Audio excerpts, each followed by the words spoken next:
In choosing guru, one has to employ the heart and the brain.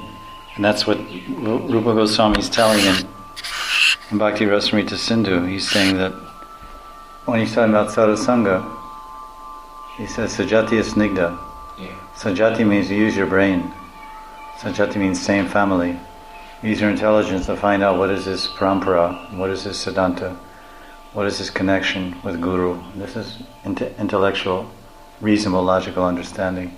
Then snigdha, sajati snigdha. Snigdha means sneha. Sneha means affection. This is on the plane of the heart. One is the plane of the brain, logic and reason. Discrimination, that's intelligence. But ultimately, intelligence, reason, logic can only go so far in spiritual dimension. Then your faith has to carry you forward. And faith is something that's intangible. Faith is something you have within yourself. So your heart's consideration is also ultimate, because often we see that, as Prabhupada's Godbrother used to say, mercy over justice. So mercy over justice, the expression of mercy, justice, the law may be like this: you stole these things, your hand shall be cut off. That's the law. So the justice says you stole these things, and the law says you steal, your hands are cut off. So it discourages others from stealing. But then the king, he says, oh, actually he's my distant relative, and this wouldn't look good for our family to kill my cousin.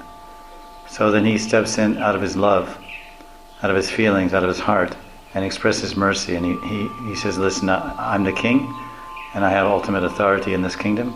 So although the justice is there, the law is there, the court has decided, but I'm extending my mercy case, and I'm releasing him. So mercy is above justice. So mercy is an expression of heart, expression of love, compassion, kripa. The soft side, that's why Radharani is kripa mai, she's the soft side. Krishna tends to be a little hard. Radharani is a little soft. So this aspect of our own selves, our soft side, our hard side, has to also be considered.